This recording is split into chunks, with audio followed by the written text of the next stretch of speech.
right, everybody, welcome to Psychedelics Today podcast with your host David Drapkin, talking today with Ifetayo, Harvey. Lovely to see you again.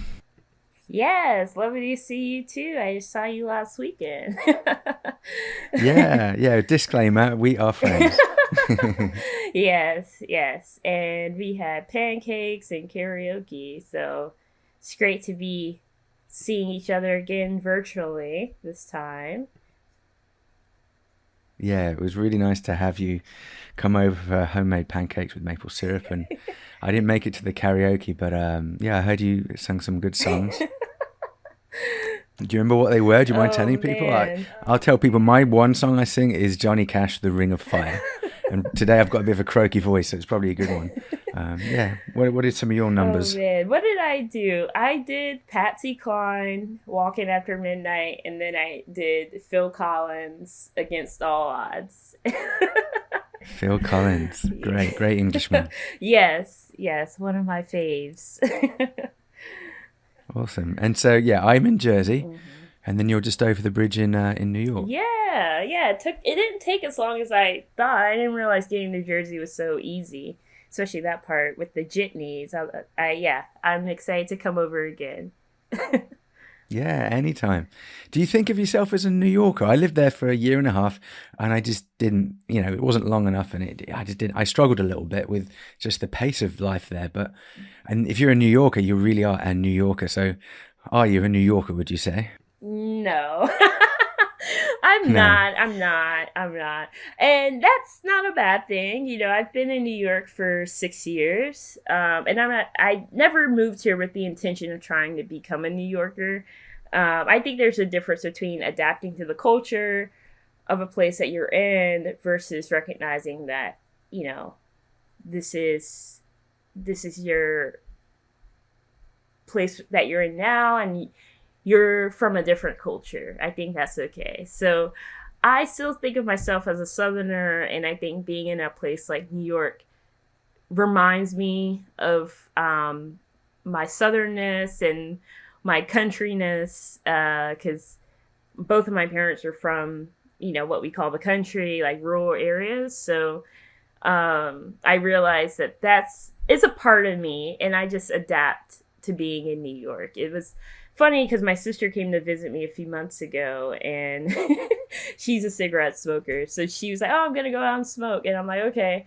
And she doesn't put on her shoes. And I'm like, "What are you doing? Put some shoes on." And I'm like, "This isn't South Carolina." I grew up walking around outside with no shoes on as a kid. And still as an adult, when I'm there, I'll, go get the mail. I won't put shoes on.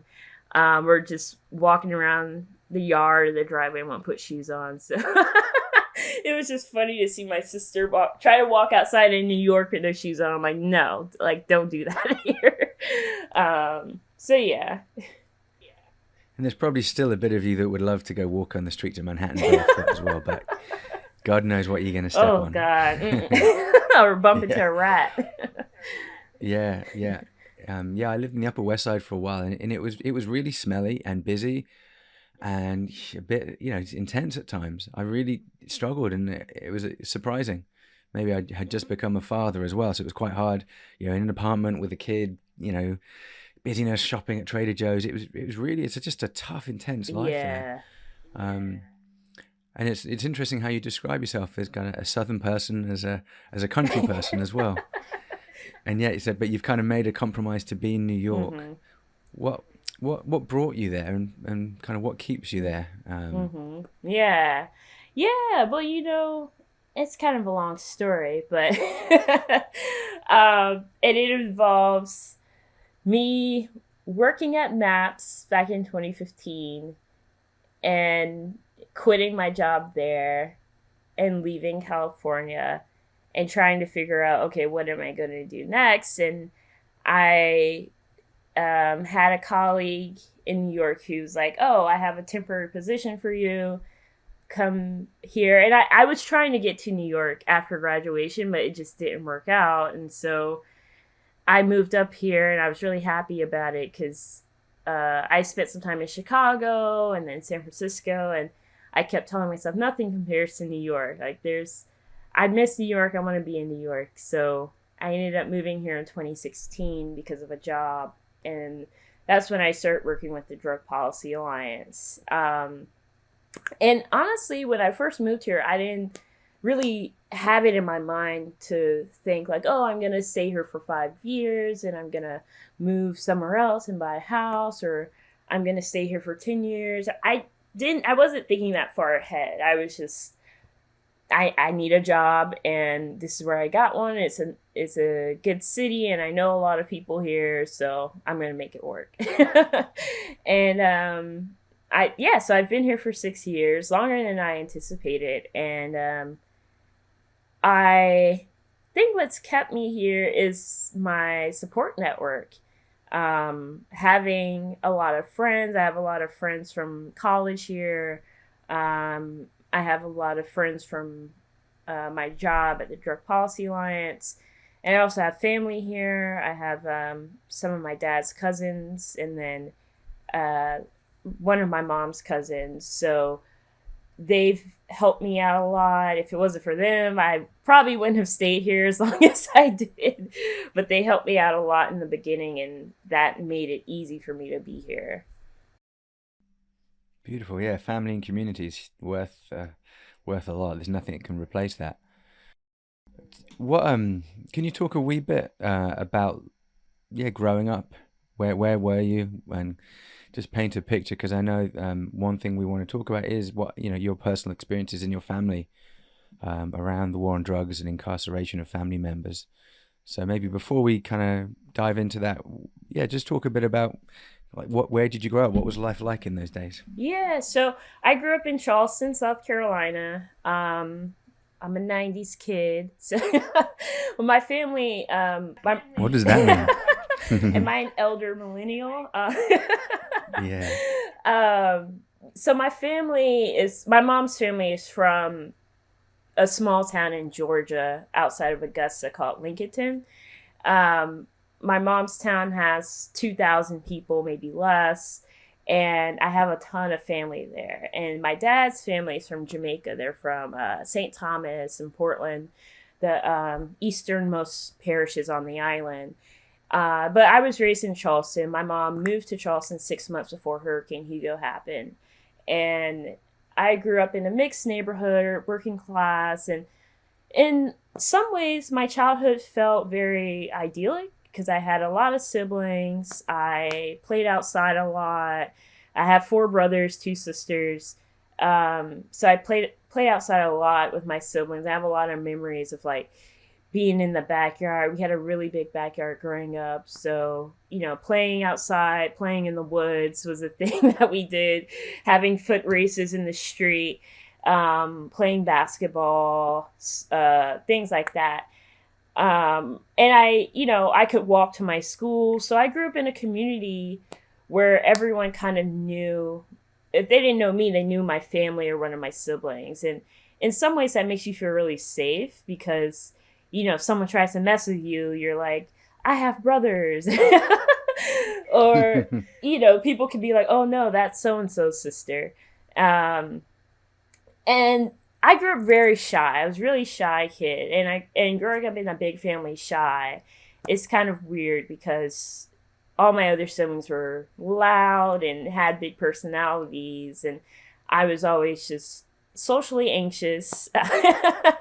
And I had a very deep imagination and internal dialogue as a kid. I was always just in my own world. And I think there was always something below the surface with me. And part of that was my dad going to prison.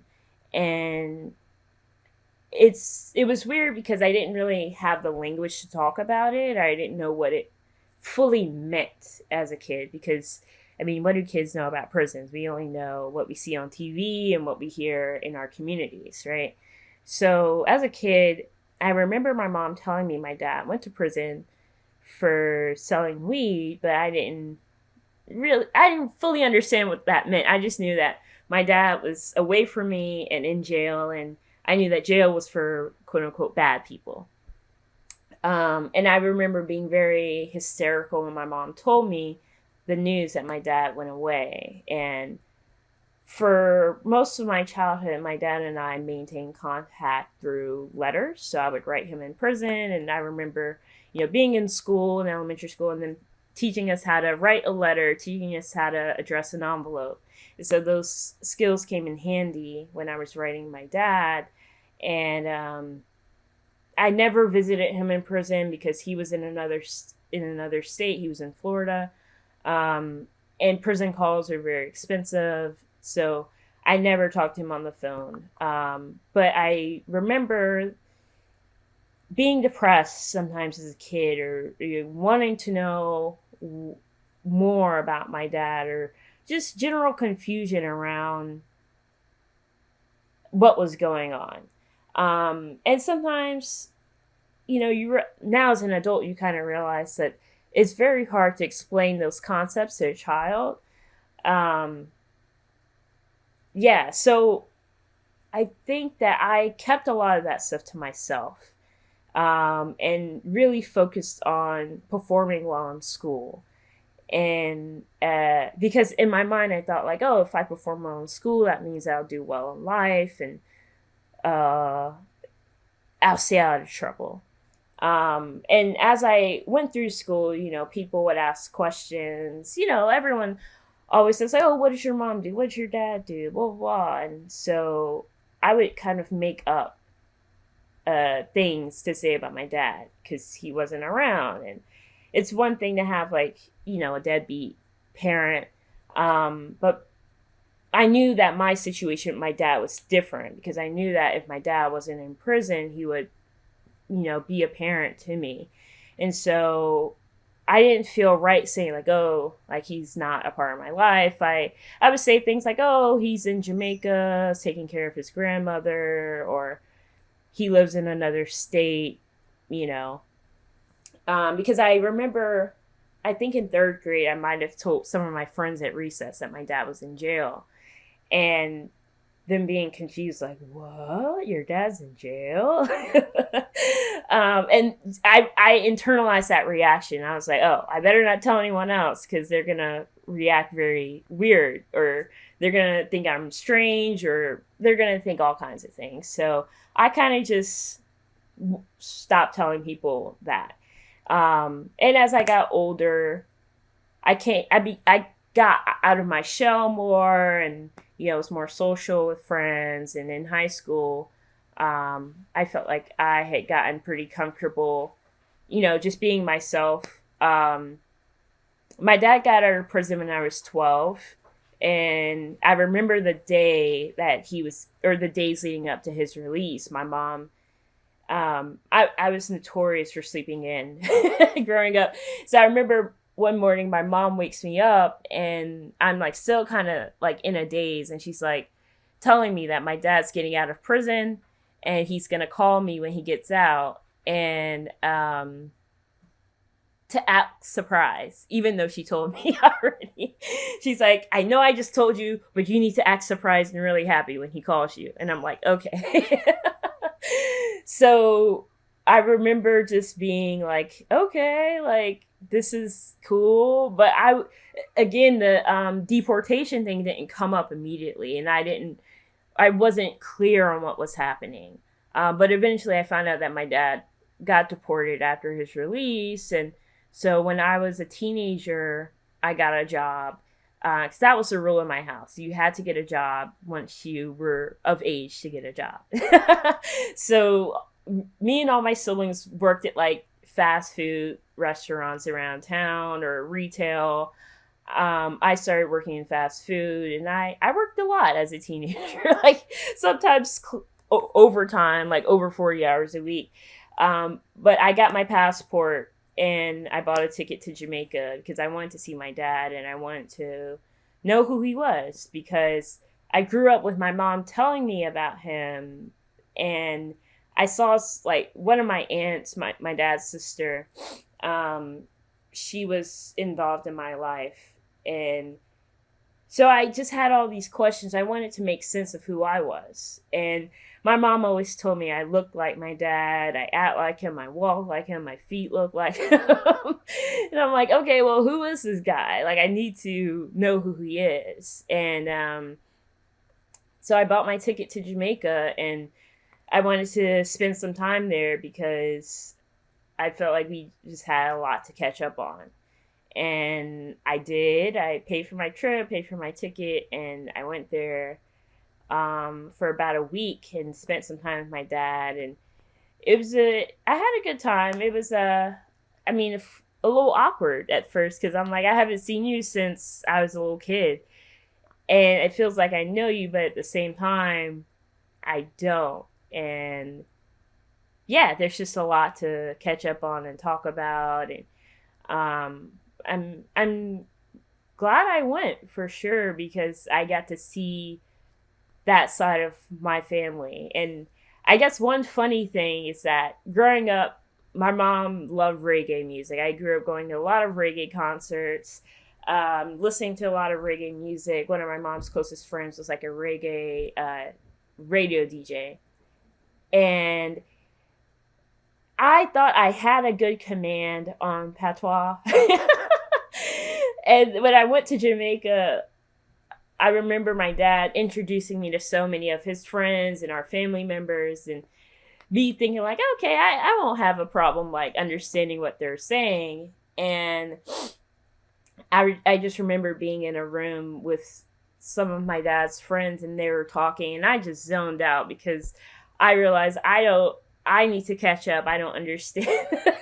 I don't understand it fully. So I have that it's funny to me because most people who have Caribbean parents grow up in their homes learning patois from a young age or speaking it. And for me, I had to figure that out later. And even though I grew up listening to reggae and dancehall, it was still different than listening to a conversation or speaking it. And it's still something I'm learning. Like I understand patois pretty well, but I don't really speak it because I've been shy about that. And so I'm trying to get more comfortable speaking it, or like my family members will, teach me different sayings and stuff like that. So yeah, it's, with my dad being incarcerated, it impacted me in a lot of negative ways.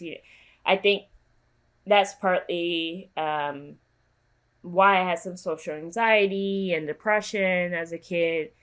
And just like a lot of, I was dealing with a lot of existential dread as a kid. I would ask my mom questions like, why are we alive? What's the point of living? And those aren't questions that kids should really be thinking about, but those are questions that I was thinking about as a kid because I just didn't, I don't know. I was filled with a lot of mixed emotions. And I'm thankful that my dad got out when he did. He didn't serve his full sentence. He was sentenced to 15 years. He only served about half of his sentence. And he's still alive because as a kid, you think, oh, well, I see what happens to people in prison on TV. That was back when shows like Oz were big, and, Oz was very violent. So you think those things are going to happen to your loved one in prison, even though prisons vary in size and demographics. So I grew up just with that kind of in the back of my mind a lot. And it's been really important for me to try to rebuild my relationship with my dad and his side of the family. It's not always easy, but I think that my dad is he's committed to that as well, and I wouldn't be doing that if he wasn't. Yeah. Thank you so much for sharing that, Ifetayo. Yeah. I want to talk about Jamaica. I've never been. It was near and dear. I've got a feeling I'm going to go there soon. Before we jump into that, maybe, who knows where we'll go next. But I wanted to ask you around race and the war on drugs and how BIPOC folks are disproportionately arrested and incarcerated and discriminated against by police and other institutional, partners and entities. Do you remember at what age you kind of had, or did you have a kind of eureka realization moment about having black skin and being a black person, and what some of those realities are around, say, race and drugs and incarceration and discrimination growing up? Like, did those moments, like, did a moment stand out to you, or when you kind of realized what it's like here, or was that always the case, or was there any particular specific moment, perhaps? Yeah, yeah. I would say I started to have those realizations more at like around the ages of 12 or 13. There were some things that I was aware of race when I was a kid, like elementary school age. But I didn't fully know the systemic effects of it. And so, for example, I think I might have been like first or second grade. I remember my family and so like me and my mom and two of my siblings, we drove up to New York City to see some family friends, go to Summer Stage. And while we were gone, my three brothers were at home. They're all teenagers. And the cops came and they had a warrant, and they came and put my brothers in handcuffs under the suspicion that there were drugs in the house. And this is, maybe a few years after my dad went away to prison. But I remember my mom getting a phone call and my brothers telling her what happened, and her being like really upset and just shocked and like scared. And it was interesting because my brother's best friend growing up were these kids who lived next door to us. They were Iranian and white. They were mixed race. And my brothers were like very close with them. There were 5 of them. There were 4 of my brothers, so it was perfect. And one of them was at the house when the cops were there. And because the cops read him as white, they didn't put him in handcuffs. And the cops were like, "What are you doing here?" Like, well, basically meaning like, "Why are you here with these black kids? You should be hanging out with some white kids or something." And my brothers pointed that out to my mom. They're like, they didn't put him in handcuffs, they put us. And so that was like in my mind as a kid, but still, when you're that young, it's a very simplified understanding. And so as I got older, learning about the civil rights movement, leaders like Malcolm X, Fannie Lou Hamer, I remember I would ask my mom a lot of questions. And so my mom started telling me stuff about her upbringing in her small town, and how, she grew up in segregation, even though, Brown versus Board of Education was passed in 1954. My mom was born in 1955, and she went to segregated schools up until the early 70s. So she would tell me things like that. She would tell me how, she started working as a domestic worker and she was 13 for, upper middle class white folks in her town, and how they would say, the N-word in front of her, and how one of my great uncles got picked up by the cops and they brutalized him for no reason and put him in jail. And when my grandfather came to pick him up and get him out of jail, he couldn't recognize his own brother. So I grew up with my mom telling me stuff like that, and it started to make more sense as I became a teenager. And then when I got to college, I started speaking about my experience with my dad being incarcerated more, just like in some of the like POC intentional spaces we had in college. And I realized that some of my friends also grew up with their parents either in and out of jail, using drugs, or just also being sentenced to, decades in prison. It wasn't until I learned about the Drug Policy Alliance as a junior in college that I realized how big the drug war was. I knew about how people use drugs all throughout history, and I knew that people were targeted because of drugs. I remember even in middle school, one of my friends in the neighborhood was walking to our house. He was probably 11 years old, and the cops stopped him and were like, "What are you doing?" It's literally a 5-minute walk down the street, and the cops were sorry. So I remember seeing more police in our neighborhood, and hearing about, things happening, but it wasn't until college that I really had a strong understanding of structural repression. And when I heard about the Drug Policy Alliance, I was like, whoa, what is this? They're talking about people who use drugs in a way that's not judgmental. And so I was really drawn to them. And when I interned at the Drug Policy Alliance, I remember learning that the statistic is 1 in 9 Black children will have a parent in prison. And so it wasn't until then that I realized that my childhood experience of having my dad in prison wasn't uncommon.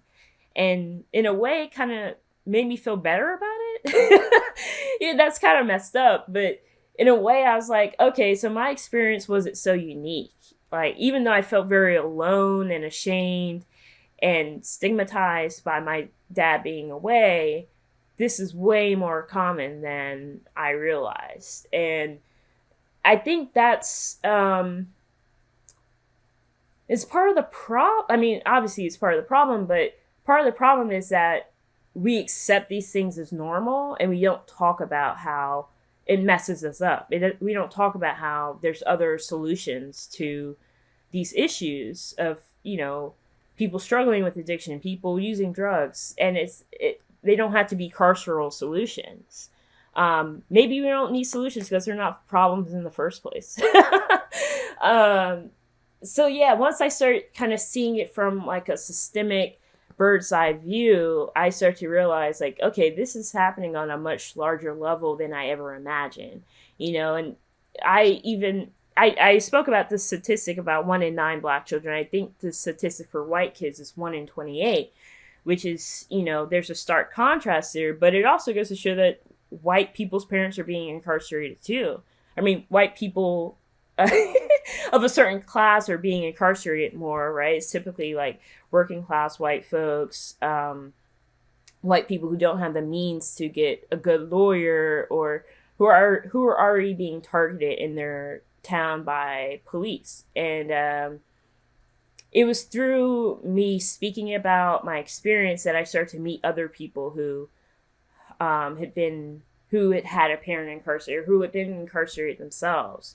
So all of this stuff kind of opened my eyes to really how monstrous the war on drugs has been to our families. And, I wrote a piece in 2013 called "Children of Parents Incarcerated Bear the Weight of the War on Drugs." And so it's talking about these statistics that we see for Black children, for Latino children, for white kids. And then after that, the Drug Policy Alliance invited me to speak at their conference in 2013 as the opening plenary speaker. And it was a cathartic moment for me because I just released so much shame and stigma around my experience. And afterwards, I had several people come up to me and tell me oh, thank you, I was that parent incarcerated.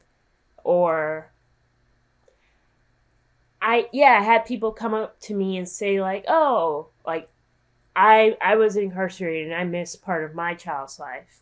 Or, oh, I work with children of incarcerated parents. So I started getting connected to people who are already doing these services. Even people who are in prison ministry, people who work in the churches, who go and visit people in prison. And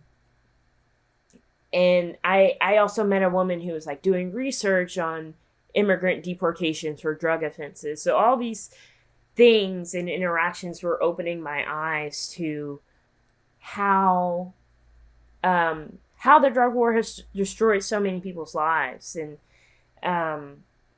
in some ways, I was grateful that my experience with my dad wasn't worse than it was, because I understand how bad it can get. And that's not to take away from my pain and the things that I struggled with, but that's just to, you know, show some perspective, because prison is like, it's basically a death machine. It ages you. Your health is totally neglected. There's so many stories I hear of people who have very serious illnesses incarcerated, things like cancer, and they just go undiagnosed because, they're not treated with humanity or respect. So yeah, it's been a process for me, of learning, about Black people's history in America, growing up in Charleston, where there's still lots of plantations, that are like tourist attractions or historical markers, and people are getting married on them, to seeing like systemic oppression and learning about Kimberly Crenshaw's intersectionality, and these things help me understand myself better. It helped me understand why I am the way I am. And I was learning all these things in conjunction with going to therapy and in conjunction with all these interactions I've shared. So it was a lot of, now that I'm looking back on it, I'm like, damn, that was a big period of growth for me, because there's just a lot happening. But I'm thankful for it.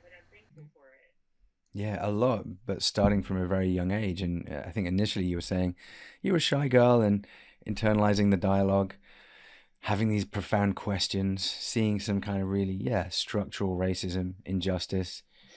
And then luckily having that community and family and finding others that could rally around you. And that was really powerful, that when you gave that talk, you realized, wow, you're bringing other people to speak out about this. And I guess, can you tell us a wee bit about how the People of Color Psychedelic Collective evolved kind of from those emotions that were happening, from those realizations that you were having around that time? Yeah, where did that thought come from? What was kind of the seed of growing that um, People of Color Psychedelic Collective? Yeah, yeah. Um, well, it's interesting because initially I wanted to organize children whose parents were incarcerated. I wanted to, I don't know what I wanted to do initially, because I was getting all these engagements from folks who are running services for children of incarcerated parents. So like one summer I spoke one summer I spoke at a summer camp in Cape Cod, for children of incarcerated parents, or I visited a day camp in New York, for children of incarcerated parents. And so I was like, I personally know in my life people who've had their parents incarcerated, some of my college friends, some other people I've met. So initially I wanted to organize under that, but I realized that it was hard because some people did not want to talk about their experiences, and I I respect that, because it's hard and there's a lot of pain around it. Um, and I think that I was just not really equipped, or I didn't know enough people to like really organize around or to receive help from people. Um, and so I kind of let that go. And then it was at that conference, that I spoke at about my father's incarceration, that I learned about psychedelic therapy. Um, that was the first time I heard of psychedelics being used in like a clinical setting. I went to a panel that was on end of life treatment, and psychedelics. And so I was really wowed by it, because I knew a little bit about end of life treatment. Um, I had a friend tell me about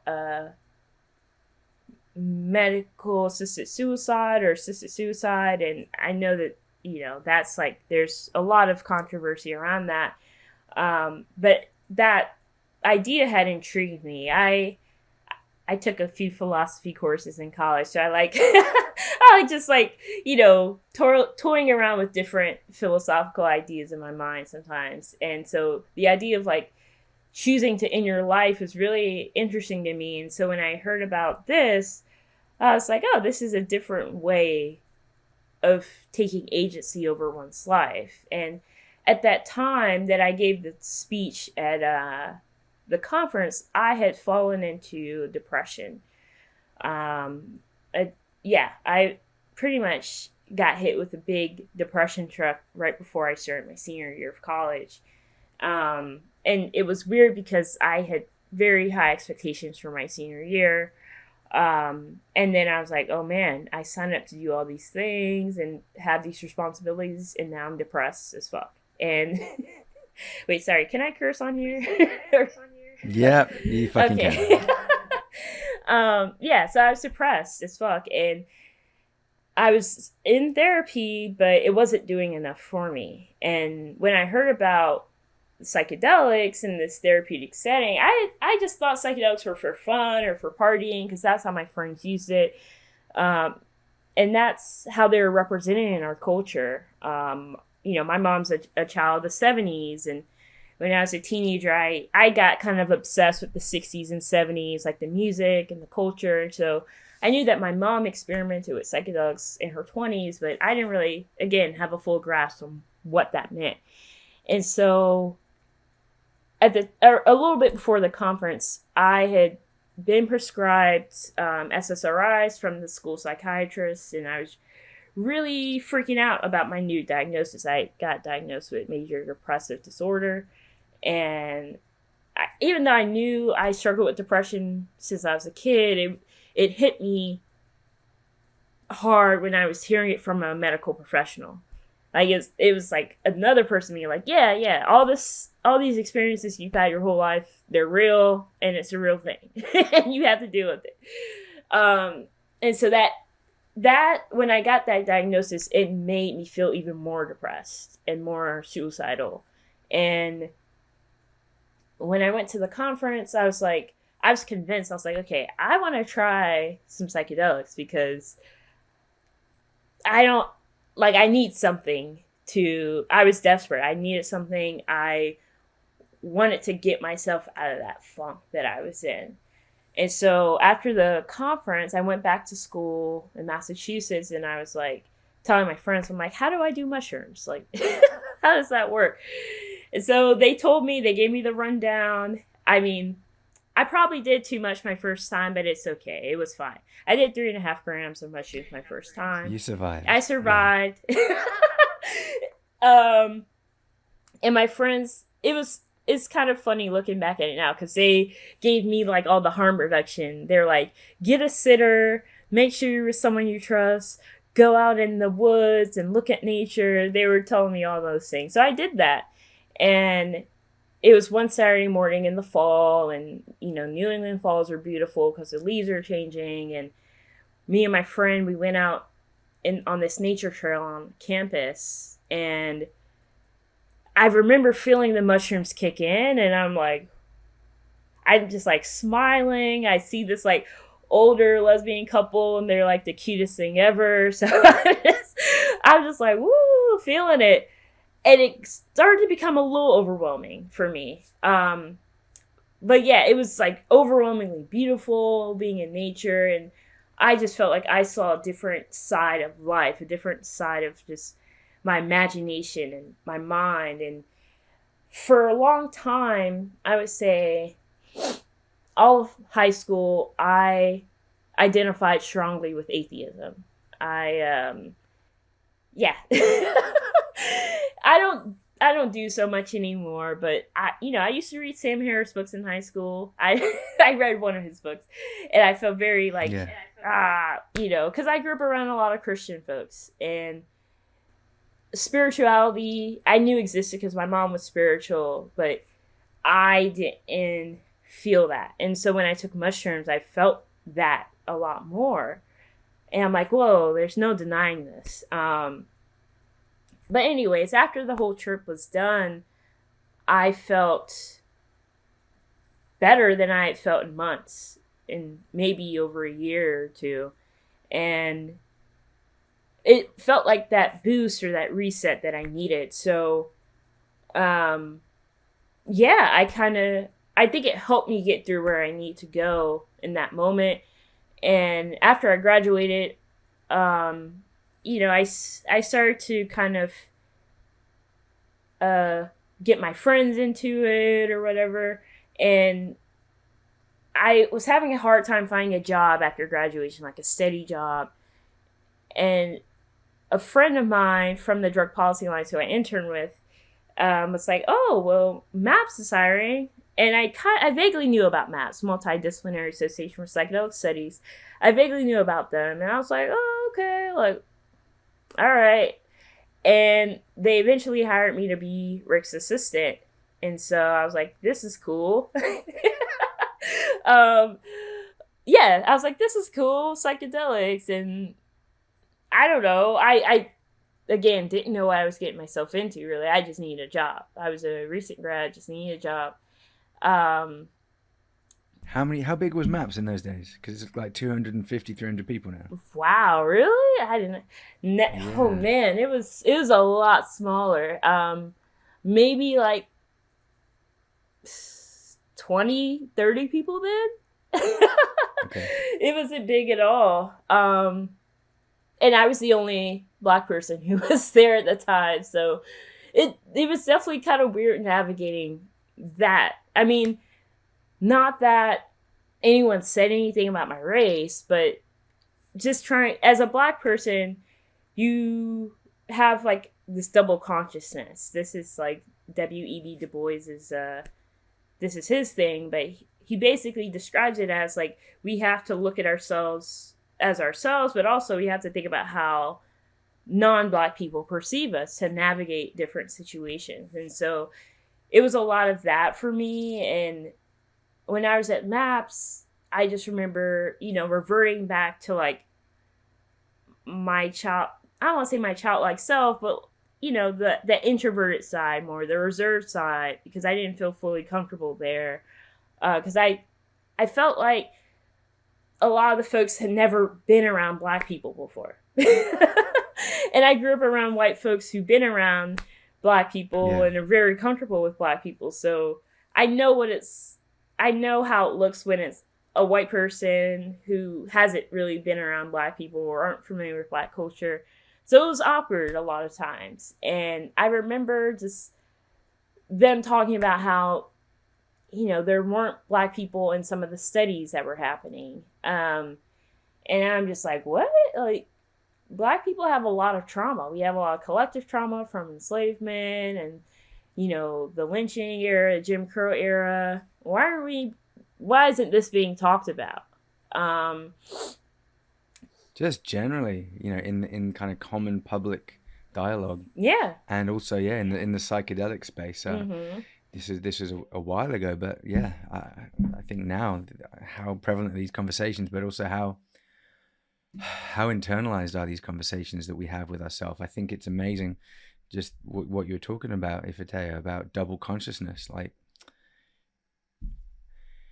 that sense of self and the awareness of being perceived by others, and that kind of constant juggle dialect between those. Yeah. And in the psychedelic, extraordinary, experiential world, that we speak about this concept of oneness and kind of universal being and the dissolving ego. But in the real world, shit. Yeah, we are constantly judging ourselves and being like cautious and maybe insecure, or just a lot of head busyness thinking about it. And outside, it's not an equal world. We're not living in this existence where these dialogues are that well kind of explored internally by the average human being, and publicly, collectively, socially, they're not part of our kind of cultural conversation for the vast majority of people. Yeah. Yeah. So I I guess I kind of realized like, this is an issue. And when I ended up leaving my job at Maps after about 8 months, not necessarily because of Maps. There were some other things happening with my housing situation, and it just made it totally unrealistic for me to live out in California in Santa Cruz. And so I ended up just leaving and being done with it. And that's a few months after I quit, I got my job at DPA. But at DPA, there wasn't a big focus on psychedelics, and I kind of wanted to still be involved. I remember going to a panel at what's that place called? Alchemist Kitchen, and there was a panel on race, and I just remember going there and being real excited, being like, what are we gonna talk about? And then leaving feeling like really deflated because it seemed like everyone on the panel was too cautious about talking about when it came to talking about race. Everyone was like talking around the issue instead of talking directly to it. And that kind of stuff makes me uncomfortable because who does it serve to not talk directly about race, right? And who does it hurt? So I wrote the piece, Why the Psychedelic Community So White, after Symposia approached me about like a series they were trying to do. And so I didn't really think much of it when I wrote it. And I just remember it having like an impact because I had people reach out to me directly, even a year or two after I wrote the piece. And I was like, okay, well, like, let's keep doing this. Let's keep thinking about this. And one of my homeboys from DC hit me up and was like, hey, we're having a meeting with a bunch of people who are like tired of, no one talking about race or diversity, inclusion, whatever you call it. And so they emailed me, invited me. And so we start having these calls. And eventually that turned into like us doing projects together. First, the calls were like really informal and just people talking about their thoughts on like the lack of diversity in psychedelics. And after a few months, for me, I kind of, I get tired of complaining about things.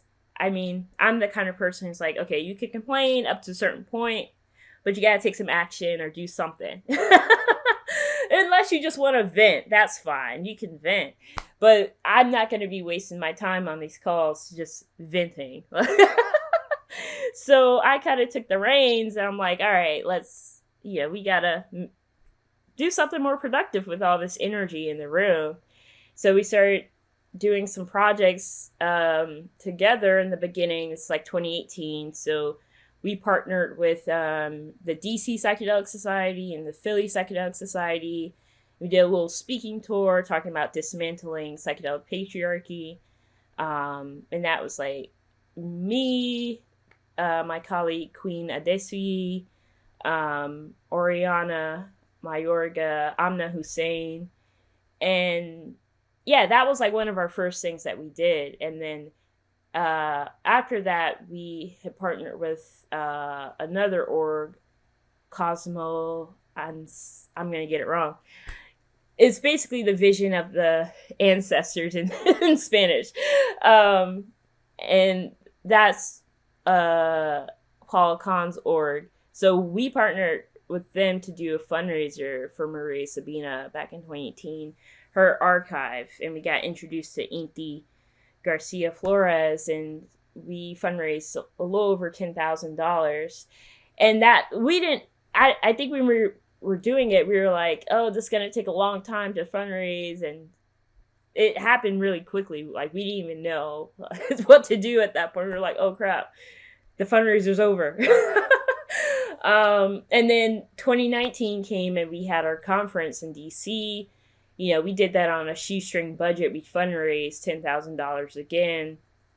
And then we had like a super informal retreat in Santa Fe, New Mexico, later that year after the conference. And so we got I realized after doing the conference, there's a huge need for this in the psychedelic community because, when there's a lot of white folks in the psychedelic community waking up to the diversity problem, as some people say, and they were trying to do panels or incorporate it into their conferences, which is good, but for me, I saw a need for us to have a space separate from that. I saw a need for a space to be centered around people of color instead of it being kind of like an offshoot or just being this one conversation. And at the conference, we had people come from far and wide. People came from other states, and I was not expecting that at all. I just thought, oh, we'll get some people from DC, DMV area, New York, maybe Philly. I met a woman who came on a bus from North Carolina for a day, just for one day of the conference. Some of my friends from Detroit came. There's another guy who came from Arizona, and I was just like in awe of this. And I was so inspired. And I'm like, okay, this is a learning experience for us. And it went well considering we had no money and we fundraised all this. And so I was like super excited to do it again the next year. But then COVID happened. And so that threw off our plans. We had some plans to do like a thing in New York with Metadin. And then COVID happened. And I was like, no, we're still going to do it, right? And that was just me not accepting that COVID is going to change everything as we know it. And so we haven't had a conference since, but I'm hoping maybe next year or the year after we can do another conference. So we're in the planning stages now of like thinking like, where we want to do it. Do we want to do it on the East Coast or the Midwest or something? What do we want our impact to be this time? Because it's, a lot of time has passed since our last conference. So I'm excited, because we're in a different stage now. A lot has changed since 2019 in the world and just in the psychedelic field. So, we're overdue for something. Can't wait. And I'm getting a really strong feeling that you've always been kind of tapped into the energy within and the kind of energy outside. And you were just saying, in a sense, that some people can just get stuck in the theoretical and the kind of, the media, blah, blah, blah. That's how I feel personally about some of these things. But we got to tap into the emotion. Like there is so much emotion bubbling up inside us, and just there's a really big problem. And this is a fight that is still in the early stages. Like this is just the beginning of trying to start a conversation that goes back hundreds of years. Yeah. So it's a lot of emotions tied up in this. And so I'm hearing that you're kind of tapping into those emotions, and other folks are like, let's really channel that into positive change. But we've got to be honest, we've got to be real about the shit that's going down, and to kind of have autonomy in a sense, I think. And I know some other folks that we're working with, it's not just to have like to be this kind of little niche cool topic. It's like, no, this is deep, kind of perpetual, everyday work, everywhere work that we are just at the beginning of. So maybe to turn that into a question, being tapped into this energy and the emotions within it and the need for change, where do you want it to go? Where do you feel it is going to go? Kind of blue sky thinking, which I love to do. Yeah. So if we could, not to get like fluffy and, unicorn rainbow style, but like deep down, where do we want this to go? What needs to happen? If those folks that know what needs to happen get to have a say, and they get to kind of, manifest that and make it happen really tangibly. Yeah. Well, I like that you bring up emotions and feelings, because that's something I'm working on personally, is feeling my feelings, not necessarily analyzing them, but feeling them and using them as information to guide my actions and guide my boundaries. Sometimes, someone can make you mad, or some situation can make you mad, and you have to think to yourself, okay, well, what boundaries or what actions do I need to take to honor what I'm feeling. And so that's just something I've been thinking about a lot lately. And, you know, when I think of psychedelics and the great need for healing that people are feeling right now, how many people are isolated, how many people have been, you know, hurt by COVID, I see the value in doing this right, or as best as we can, right? Because perfectionism is a thing. I'm not I'm not aspiring towards that. But I think that we in the psychedelics field can learn from what has happened or what is happening with cannabis, what is happening with the overdose. I don't want to say overdose crisis, but that's what, you know, for lack of a better term, overdose crisis. We can learn a lot from that instead of trying to distance ourselves away from that and be like, oh, we got the good drugs. These are like the healthy drugs, the cool drugs, you know?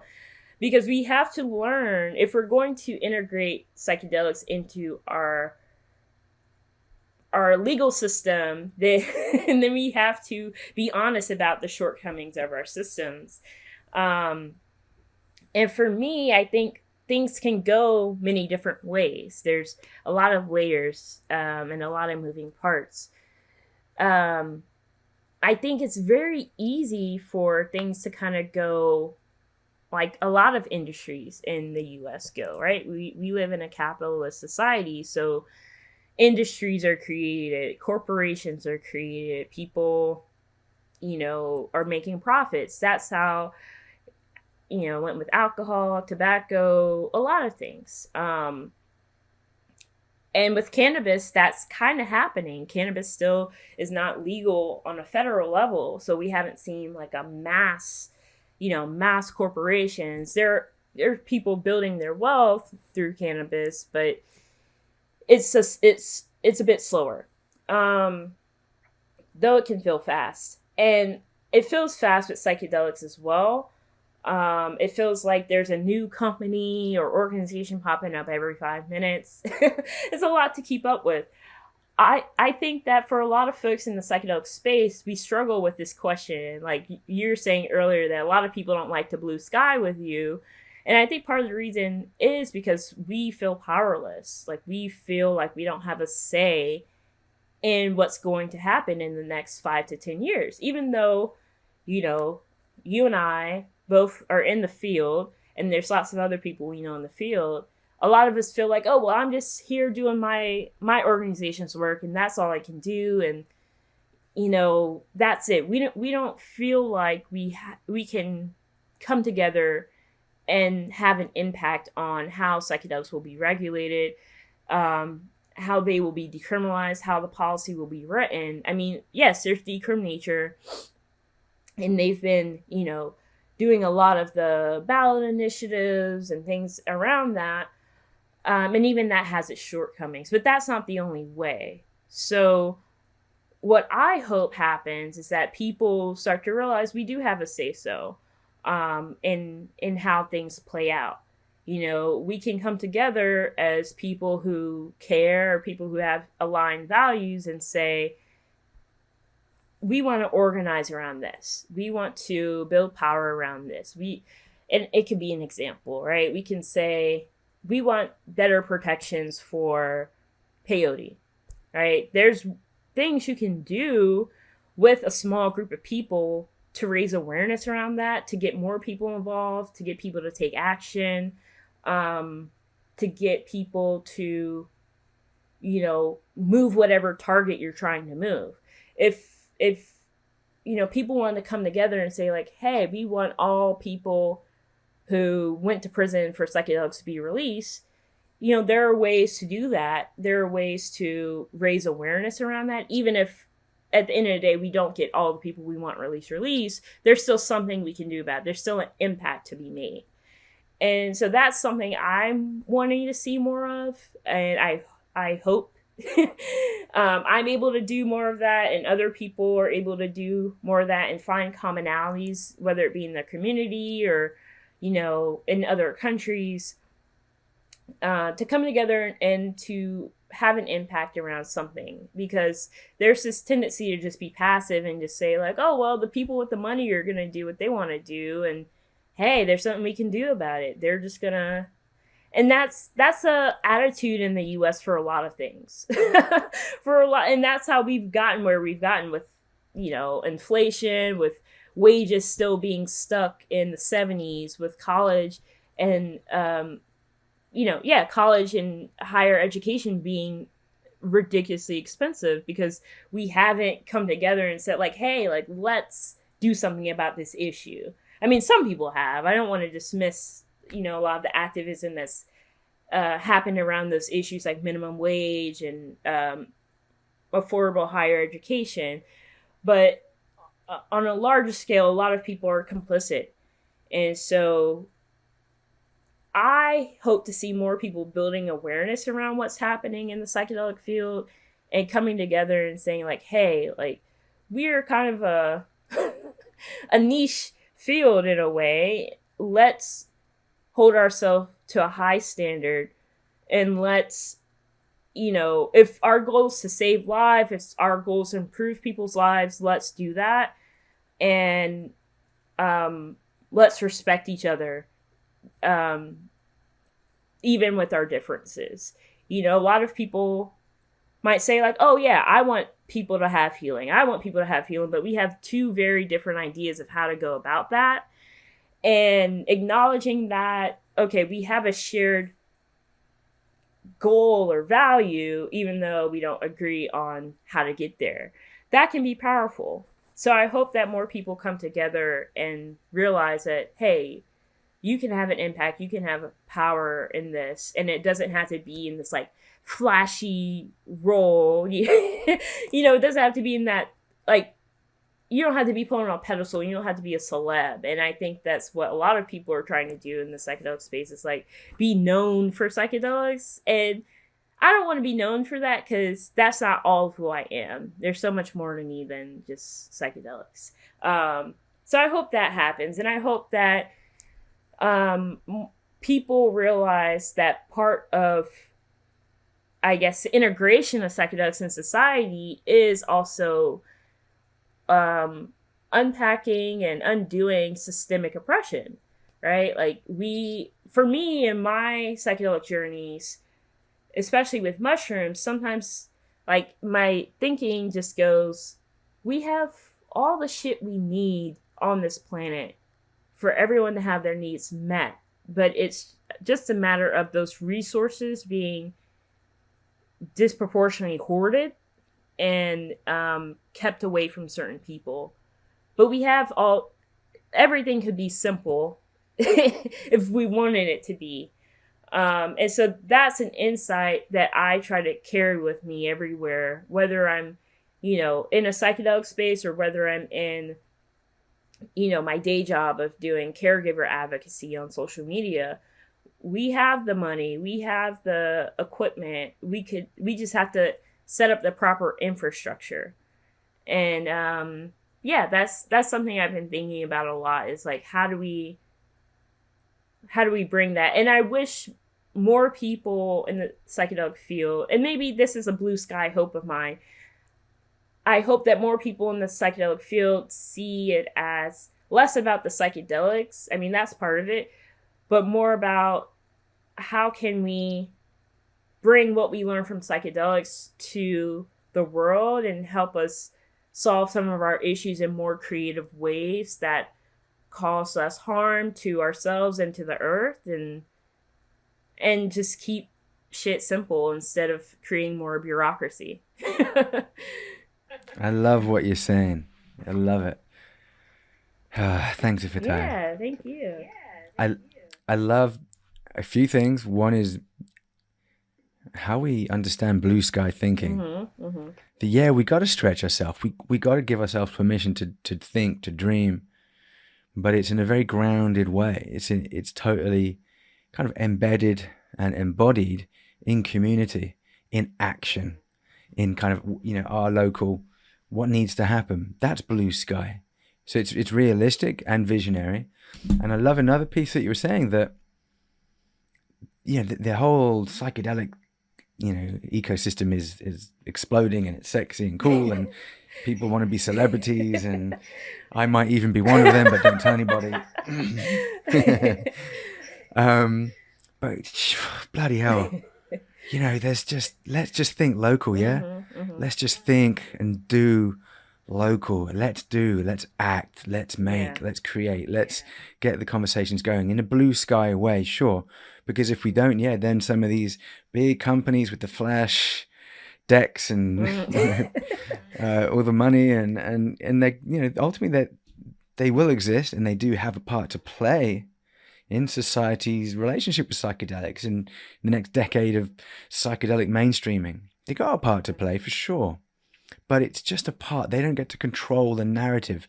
They shouldn't be allowed to dominate and to push out and exclude and continue to stigmatize other people that want to have relationships with psychedelics in different ways, or that just want to see drugs as some of the humans have had a relationship with for thousands of years.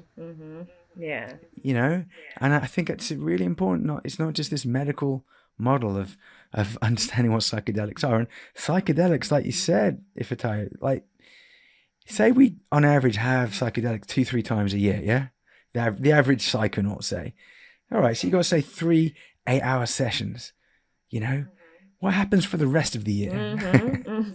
What are you doing there? What are we doing in the rest of the year that really expresses some of those feelings and some of those visions and ideas and just that inner knowing and that conflict that we find? How does that conflict within us get resolved or not resolved? What do we do with that conflict? And I think a lot of the time we share that in support groups and integration groups. I feel conflict. There is conflict between my inner world and the world that I see around me. So we could go on for hours. But maybe I wanted to also touch base about what is happening in New York, and I live in Jersey, around cannabis particularly. I have had a relationship with cannabis for, I guess I'm coming up for 30 years now. And that relationship's evolved. Society's relationship with cannabis has evolved over hundreds of years, and it's just since prohibition in the 70s, and since all of the media craze in the 50s and 60s around it, that our relationship collectively with cannabis has evolved. But in New York, I'm really excited about social equity programs. I don't know exactly how effective it's going to be. How much will it actually happen? I know they're taking it slowly.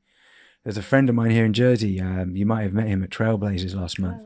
Tahir Johnson. Yeah. Did you meet Tahir? Yeah. So he's here. I think he's opening a dispensary in Ewing. So for me, that's a great success. He's an awesome man. That should be like the model. And what's your sense about this kind of blue sky thinking of how it manifests and expresses itself, say, in New York around cannabis cultivation, cannabis retail, cannabis use and culture and ownership of this beautiful plant? Yeah. Well, I like that you mentioned blue sky thinking, because I think that it was blue sky thinking that got New York's legalization the way it is. There's been some time between, Colorado's legalization and New York. It's been about 10 years. And so a lot of the folks who are pushing for legalization or writing the policy have learned a lot because they've been able to see how it plays out. 10, 15 years ago, a lot of people saw drug policy reform or cannabis legalization as a fringe issue, not something that would ever happen fully in this country or ever be accepted. And we've seen people, Americans, the Gallup polls always say more and more Americans are for marijuana legalization. So I think people have learned a lot from how legalization has played out in, California, Colorado, Oregon, Washington. And I think a lot of folks are like, okay, this is fine and dandy, but we need to do more. And so it's that blue sky thinking that says, we need to show people how badly prohibition impacted Black and brown communities in New York. And I believe the statistic in like the past 10, 15 years before cannabis was legal, there's, stop and frisk. I think close to like 800,000 people were stopped and frisked. It was majority Black and brown men in New York. And so I think people, a lot of my colleagues were like, this will sound out there to politicians and they're going to try to say no to it. But the idea of drug war reparations, funneling money from the legal cannabis market back into the communities that were most policed during cannabis prohibition. And I know that, just from knowing some of my colleagues who worked on this issue for years, that it wasn't something easy to get politicians to accept. I think for a lot of politicians, it's like, okay, well, yeah, cannabis is a sexy issue now. It will give me some cool points, let me legalize it. And they think that's it. But it's like, no, like we have to right the wrongs. Like you're a politician. A lot of politicians had a hand in upholding the drug war. Joe Biden, he was one of the authors of the crime bill in 1994 that Bill Clinton signed. So I think it took a lot of courage. The cannabis advocates in New York, starting from like medical marijuana and going into like, no, this is about equity, this is about justice. I think it was their blue sky thinking that they held on to and was really tenacious about. And they're like, no, we're not going to let go of this. Because I know there are a lot of attempts for people to kind of push that equity piece aside and try to get legalization through without that. And they held on to that. So I think, that's why the blue sky thinking is important, because yeah, if we're, especially for psychedelics, if we're going to be taking these mind-bending drugs, why can't we think a little further when it comes to like the policies and, the regulation side of things. So, now in New York, legalization has passed and they're getting the infrastructure set up for people to have dispensaries. And I know that they are trying to get the word out to everyone in New York. So I've seen ads online, I've seen ads on the subways, educating people, and it will take some time, but I think that part of the issue is just getting the word out, making people aware. A lot of people, like I talk to a lot of people and I will tell them certain things that are specific to New York's cannabis law. And they're like, oh, I didn't know that. Oh, I didn't know that. I'll tell them like, oh, did you know you can smoke weed anywhere? You can smoke cigarettes in New York, because every state isn't like that. Some states you can't do that. You can only smoke in your home. And a lot of people are like, oh, no, I didn't know that. Or I'll say, oh, did you know you can have X amount of plants? And they're like, oh, no, I didn't know we had home grow. So part of it is like educating people on the law, being straightforward, having those community forums where people can learn. And I know that Chris Alexander, one of my colleagues from the Drug Policy Alliance, he's the executive director of the New York State Cannabis Management Office. I had a panel with him back in June. Him and Sheila Vicaria came and talked about overdose and cannabis in New York. And I know that's something that Chris is prioritizing, getting the word out about how to get a license, how to get involved, how to get a job in the cannabis field. And it comes with some barriers, some hoops. Everyone doesn't have access to the internet. And in our country, laws have been used to confuse people and keep them kind of in the dark about things. So we have a big learning curve to get over. And that said, I know a lot of the things are still kind of in process and limbo. I'm seeing some dispensaries pop up in New York, and I'm noticing more and more people having questions about them, like, oh, who owns them? Are they like, is this locally owned? Is this owned by, a big corporation. So I hope that in the future, next year maybe, people start to talk about these issues more, like, or talking about, okay, who owns this dispensary, which dispensary pay their workers well, because that's a conversation bubbling up too. There's a new group I heard about called, I believe they're called Cannabis Workers Alliance or something like that, but they're raising awareness around what it's like to work in the industry as, a bud tender. And I don't think that's a conversation that a lot of people are having about, who are the people cultivating these substances, who's growing them. Like, when we look at our food systems, we know that farm workers are oftentimes exploited. And my father was a migrant worker in working in Florida in the orange fields. And I know that, yeah, those workers are exploited. So are we going to start having those conversations about the people who are serving you your weed when you go in the dispensary? Are they being paid well? Are they being treated well? I think that that's a conversation that kind of goes to the wayside when we talk about legalization. And I think that's something we need to start talking about in psychedelics. Are these substances that we're getting, are they being grown in good conditions? And that's part of, I guess, the downside of industry and capitalism, is that it doesn't require, but the tradition, or I guess the model has been for a long time, to base your profits on the exploitation of the lower rung of workers. And it doesn't have to be that way. You can pay people a living wage and still have a business. I think so. Or you shouldn't be in business.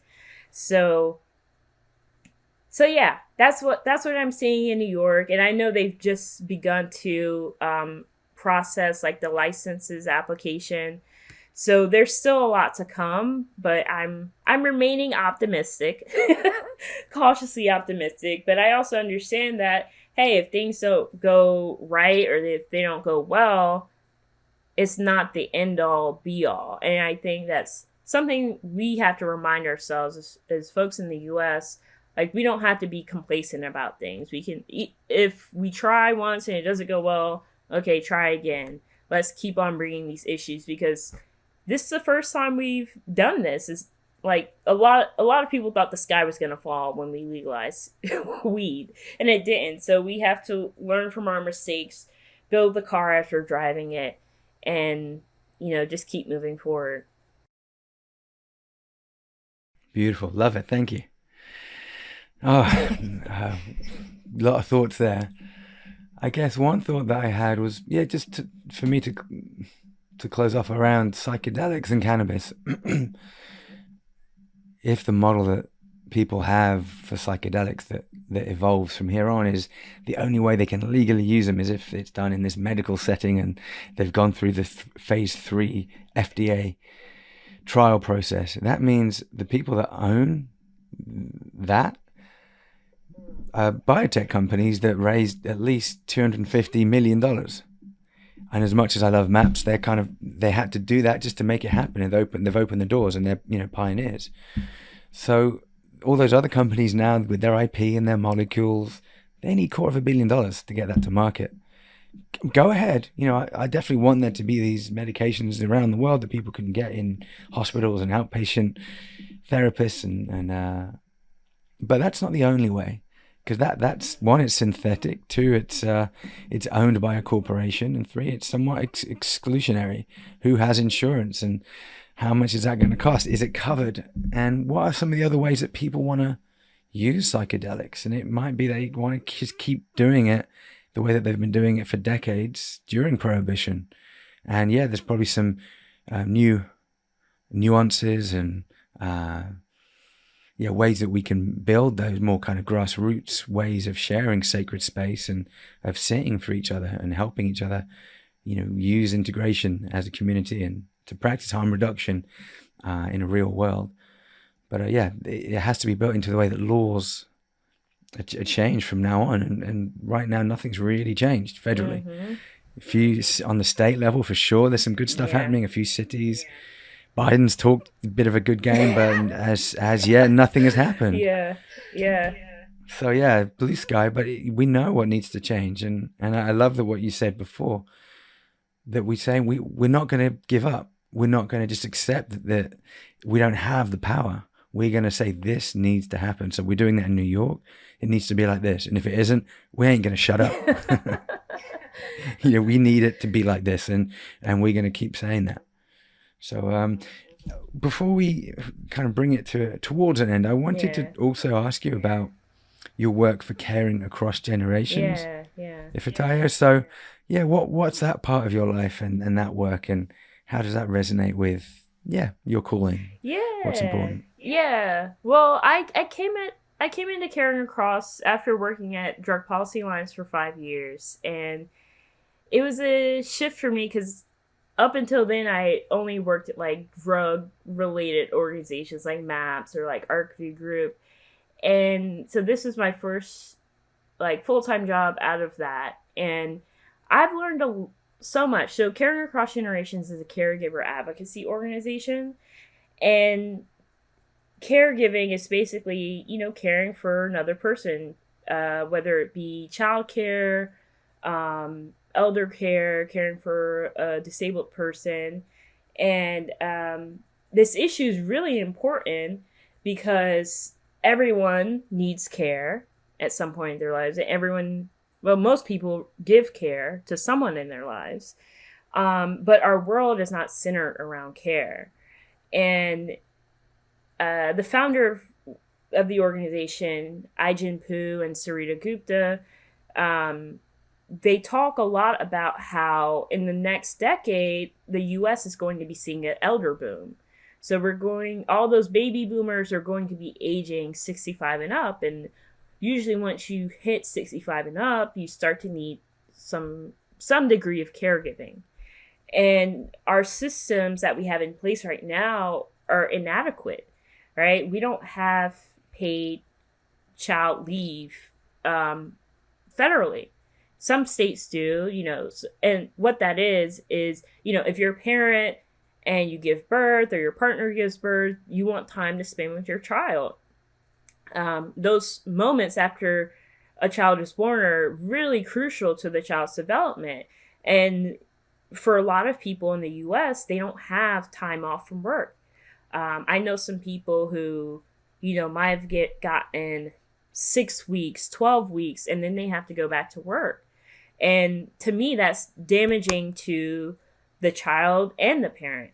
And so we push for better advocacy or better policies like that. So paid family leave, universal health care, better policies to support people who are caring for their parents or their uncle or their sibling.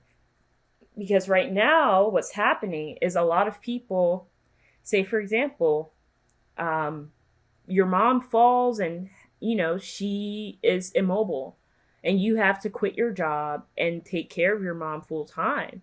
And so then that leads to you having debt. That leads to you having no income coming in. And then that also leads to you being isolated. Right now, there's not a lot of resources from the government for people in those situations. On average, for a person with dementia, I think it costs about at least people tend to spend over $10,000 out of pocket on expenses to care for a loved one with dementia. And so, ultimately what it's about is everyone is going to,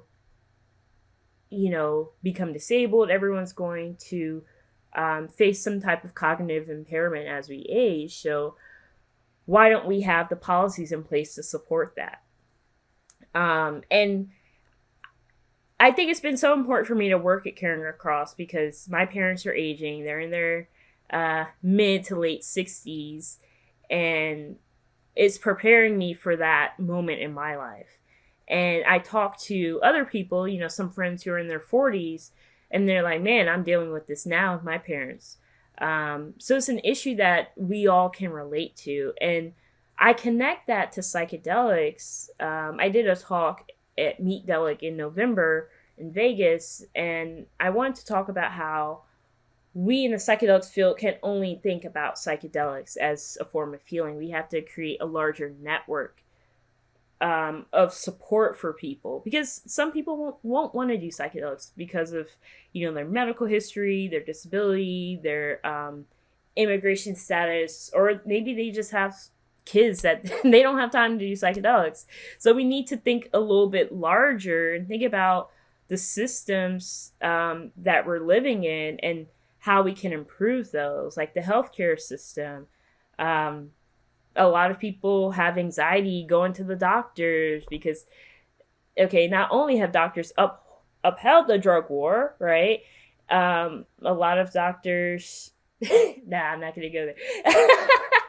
Well, you know, people have a good reason to be anxious around healthcare professionals. And I think that speaks to your point around why we can't only go with the medicalization model in psychedelics.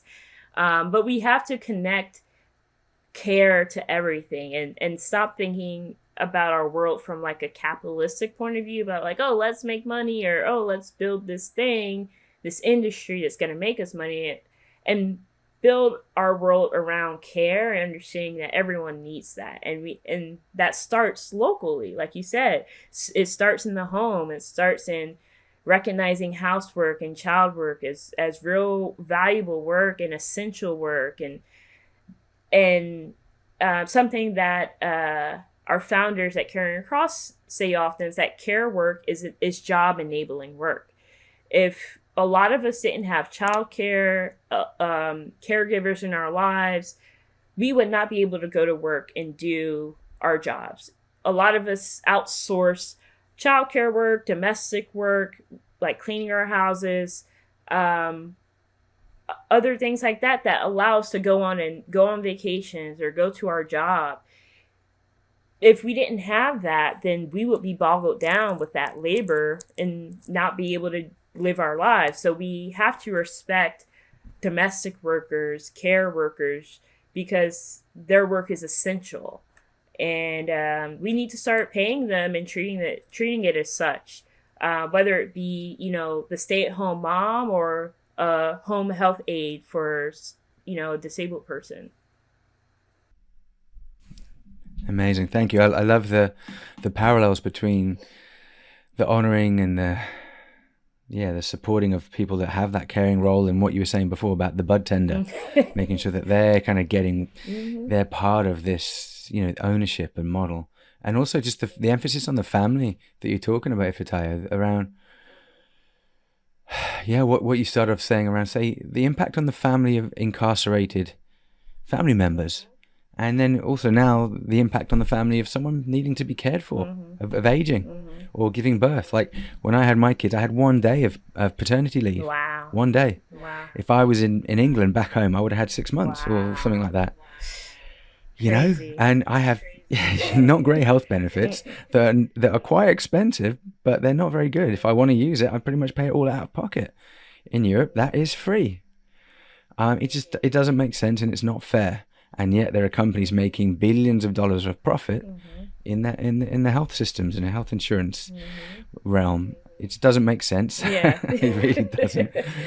Yeah. So let's not give up on that one. Yeah. All right, there's been an hour and a half here, so this is a monster of a conversation. So I think that means we need to continue another time. This has been amazing. Oh, thank you. Thank you for having me. I really enjoyed chatting, and yeah, I can't wait to talk more. Yeah, I think we will soon, and I'll be at Psychedelic Assembly next weekend, so you'll be there. I don't know when this podcast will come out, but I really wanted to say thank you. Everything that you do on the big level, on the little level, and the importance that you place on education and being authentic around talking about the work that still needs to be done. Thanks, Ifetayo. Thank you, David. Whew, it's been great, and I'm glad that I met you through this work. Yeah, we went first time properly was in Toronto from Research to Reality. Yeah, which was a great that was conference. Really cool. Yeah.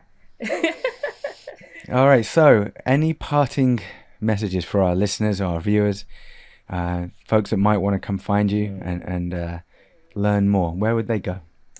Well, you can find me online. Our organization, POC Psychedelic Collective, we're at www.pocpc.org. We're also on Instagram, Twitter, Facebook.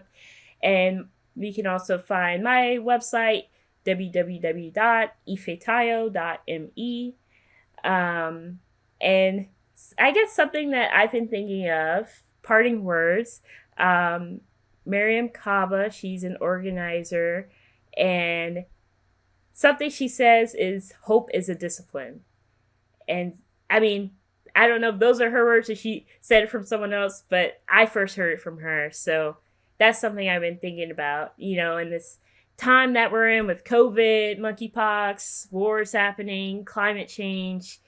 Hope feels like a discipline. And that could feel hard at times, but also it reminds us that, we have to work towards something. Yeah. Thank you. I love that. Yeah, thank you. All right. Well, we're going to sign out now. Everyone, it's been an absolute pleasure having the chat with you. Thanks, Ifetayo. Thank you.